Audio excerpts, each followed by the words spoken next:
kusoo dhawaada Main Public News Connect akhbaaraadkii raadiyaha Main Public ka baxay isbuucii la soo dhaafay. kusoo dhawaada Main Public News Connect. Haddaba waxaan idin haynaa wararkii ugu sarreeyay ee ayagu ka baxa raadiyaha Main Public, waliba adigoo wararkaasi ka heli kara adigoo booqanaya Facebook, YouTube isoo kale barta mainpublic.org xariijinna Connect warar muuqaal turjuiyo waliba ayagoo turjuban ayaad ka helaysaa. haddaba waxaad kaloo samayn kartaa guji qaybtan hoose si aad u hesho wararkaasi oo faahfaahsan. anigoo cabdi iftinaya barnaamijkan idinla socodsiinaya daawadayaal. haddaba qodobada ugu waaweyn barnaamijkan idinku hayo isbuucani waxaa ka mid ah Maine ayaa maalnimada Isniinta ahayd soo sheegtay kiisas yar oo waliba COVID-19 la xiriira kuwaas oo ayagu gaaraya 36 ayadoo waliba kiisaska ay hoos u sii dhacayaan. CDC-da gobolka ayaa ayadu u sheegtay in dadka CDC-da gobolka ayaa soo sheegtay in aysan jirin wax dhimasho ah oo la xiriirta caabuqa waa isla isbuucani. haddaba talaadadii 91 qof ee dadka reer Maine ayaa isbitaalada kala duwan ee gobolka loo dhigo. markii ugu horreysay ayaa la leeyahay ay isbitaal dhigista hoos uga dhacdo tirada boqolka ah. 19 bukaan ayaa isla maalnimadii talaadadii ahayd ayagu la sheegayaa inay ku sugnaayeen xaalad adag. waliba 9 qof ayaa la sheegaya oo 19kaasi ka mid ah in neefsiyaha ay iminka ay ku qaadanayaan neeftooda. ayadoo dagaalka Ukraine uu sii xoogeysanayo, dadka degan reer Maine ayagu qaraabada ama xiriirka la leh isla dalkaasi ayaa ku dadaalaya inay caawiyaan qaraabadooda ku sugan isla dalkaasi Ukraine.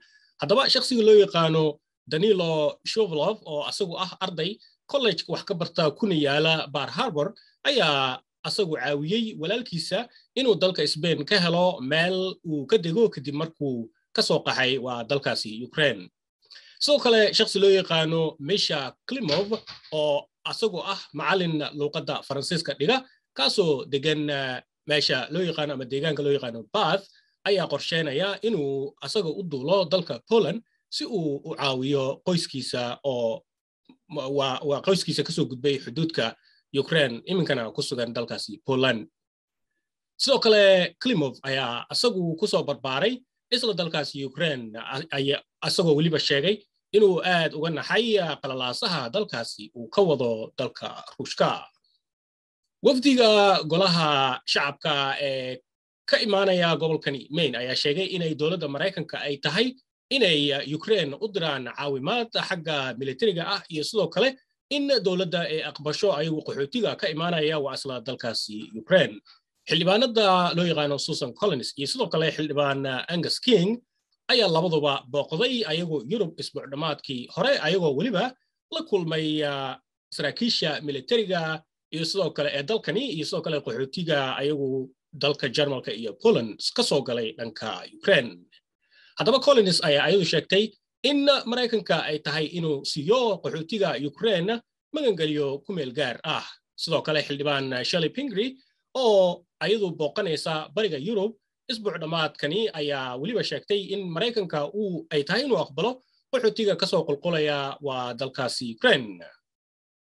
guriga kulanka ee loo yaqaano Abyssinian kuna yaala magaalada Portland ee gobolkani Maine ayaa loo aqoonsaday markii ugu horreysay goobaha ka mid ah goobaha xarumaha taariikhiga ah ee dadka Afrikaanka Mareykanka ahi ee deganaay waa deegaankan.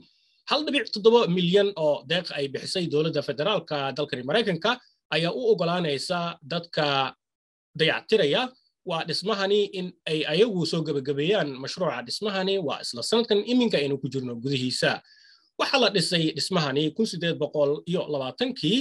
waliba dhismahani ayaa mar ahaan jiray kaniisad marna sidoo kale wuxuu ahaa iskuul. waxaa kaloo dhismahani uu ahaa meel ay ku kulmaan bulshada dadka madow ama Afrikaanka ee ayagu ku sugnaay magaaladani Portland.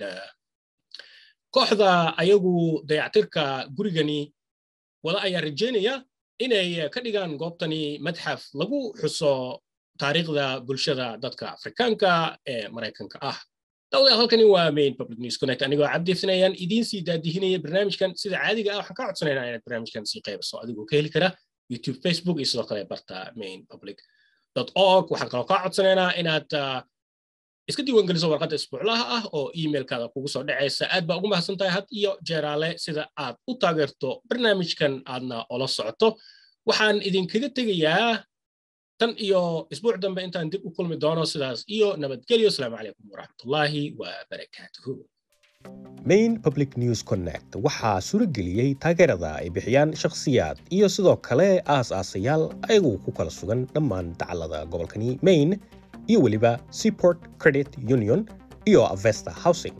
waa laba urur oo ay ayagu ka go'an tahay inay isbeddel ka dhex sameeyaan gobolka Maine gudihiisa.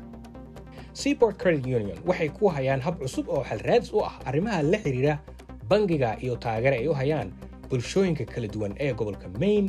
si aad wax badan ugu ogaato booqo seaportcu.org. waa ay ku mahadsan yihiin bulshooyinka cajiibka ah ee kala duwan taageerada ay u hayaan barnaamijkan. Maine Public waxay ku faraxsan tahay in sidoo kale ay iskaashi la samayso Amjambo Africa, warsidaha rasmiga ah ee gacansaarka la leh Maine Public News Connect.